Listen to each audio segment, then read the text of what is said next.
Eto guys, may mga nagtatanong sa amin kung talaga nagte-train ba kami dito ng mga Aspin. So manalo kayo na, akala kasi nila puro working dogs.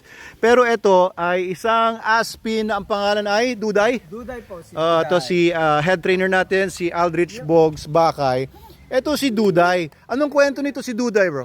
Ang ano po nito, matapang siya sa mga aso. Matapang sa mga aso. Opo. Bakit? Nakakagat na po siya ng kasamahan niya.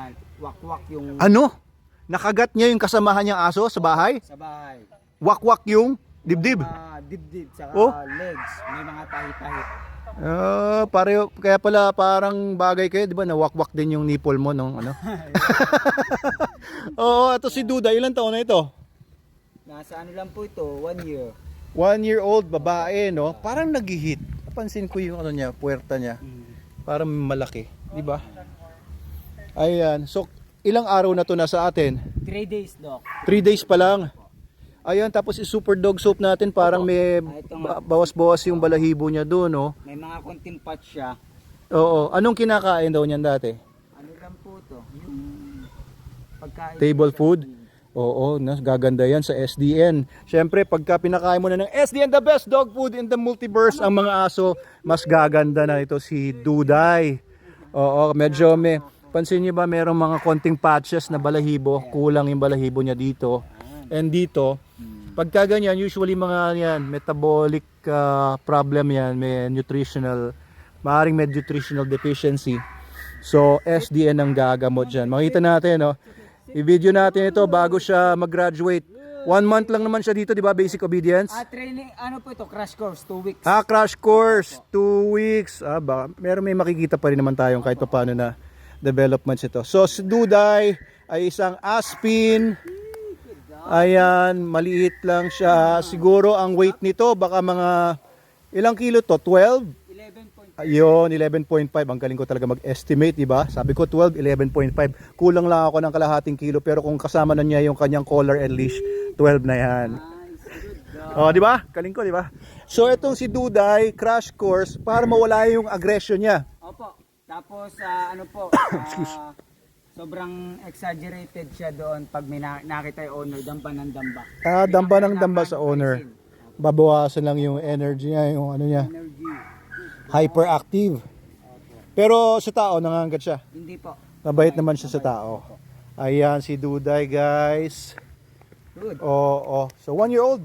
Tamba. Ayan, dalagang Pilipina. So, Aspin ito, guys. Pwede kayong magpa-train ng Aspin dito sa Manalo K9. So, hindi tayo nagdi-discriminate. Walang discrimination. Kahit purebred yung aso ninyo, kahit walang papel, kahit may papel. Ito nga palang Aspins, pwede rin silang iparegister sa IAGD. Pwede magka-birth certificate sa IAGD. Mag-message lang po kayo sa amin. 500 po yung hard copy nun. Pero nandun na po lahat ng mga details sa mga dogs ninyo.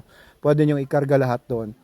So ito ang mga Aspin, bukod sa crash course for basic obedience, pwede rin naman silang ipatrain sa basic obedience or advanced obedience. Maraming pwedeng iturong tricks sa mga dogs. So yung ganon, damba-damba, kino-correct natin yon. Hindi dapat nandadamba. So yun, kino-correct ni Boggs. Oh, bawal yon, bawal. Dapat may good behavior, right?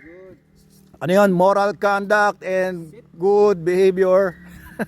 So dito sa Manalo K9 University, welcome ang mga Aspin dito sa Manalo Resort Hotel, sa ating coffee shop, Manalo Cafe, Resto Bar, and sa ating resort ay pet friendly tayo and wala tayong pake kung anong breed man o may breed man o walang breed, galing man sa ibang bansa o galing dito sa ating mga bundok, wala problema. Dito hindi tayo nagdi-discriminate, hindi tayo matapobre dito. Oh, hindi tayo matapobre. Kagaya ng mga iba na gusto nila puro imported na purebred dog lang, pag nakakita ng Aspin ay minamaliit nila. Dito po, hindi po tayo matapobre. Ang ayaw lang po natin ay kung yung mga aso ay pinapabayaan ninyo sa mga kalsada dahil nagdudulot na po ng perwisyo kapag naninira sila ng mga basurahan, na nagkakalat ng basura, nagkakalat ng tae, nagkakalat ng rabies, nagkakalat ng mga parasites at kung ano-anong sakit sa iba't ibang mga lugar. At ang nangyayari pa, yung mga aso pa ay nadidisgrasya, nasasagasaan, nagkakasakit, nakikipag-away sa ibang aso. Yun ang ayaw natin, yung mga askal. Okay, so if you're a responsible dog owner, yung aso po ay hindi nyo dapat pinapakawalan. Dapat po nakatali yung aso ninyo or nakakulong sa bakuran ninyo. Ayan po. Yan na si Duday. 3 days pa lang. 3 days pa lang nandito si Duday. After 15 days, marami-raming matututunan ito kay Sir Bogs, ang ating head trainer. Matindi ito si Sir Bogs. 14 years na siyang nagtitrain sa Manalo K9 and napakarami na niyang train ng mga aso, libo-libo na. Ayan, so siya rin ang nag-train sa marami nating mga dogs na deploy. Ilang aspin na, Bogs, ang na-train mo? Nasa 15 mga 15. 15 aspins. Parang kakaunti pa lang. 50. 50, 50 ang aspin na, more or less, no? Hindi naman siguro accurate yun na 50 talaga. Pero oo nga, di ba? Yung mga galing sa kliyente, tsaka mga aso natin mismo. Ano yung puro kliyente ba yun? Sa kliyente lang? Sa client. Client lang. Bukod pa yung mga aso natin. Oo. Ayan. So, yun si Duday, guys. Aspins are welcome here again. Ano, pinapakain namin yan ng SDN, the best dog food in the multiverse. And napaliguan na ba yan ng Super Dog Soap? Hindi pa po. Paliguan nyo na kagad para gumaling na kagad yung kanyang mga sakit sa balat. Pero bago po namin i-accept sa mga trading programs po namin yung mga dogs, ay kailangan muna meron siyang vet certificate na good to work. At saka kailangan meron munang di ba, blood work. Opo. So okay naman, clear naman ang dugo nito. Ayos naman. Mga rin po, medication. May medication din siya. Hindi hard talaga yan. Soft lang. Soft lang yan. Parang masahe hard or soft. So medyo alalay-alalay lang kasi under medication siya. Kasi pag nakita namin na merong discrepancy yung blood works, kasi yun ang requirement namin bago kami mag-train ng aso. Kailangan may clean bill of health muna para hindi makahawa sa ibang aso. At saka para yung aso mismo ay, di ba, hindi magkasakit dito. Ayaw din naman namin yung last touch kami, okay? Pagdating dito ay magkakasakit.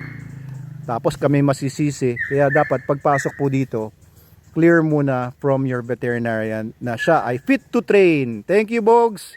And thank you, Duday. Sige, salamat. At doon naman, nagtitrain naman sila Faisal ng Belgian Malinois sa protection. Ayun, si Ivan. Binidyo natin kanina. Ay, si Ivan ba yan? Sino naman yan? Ha?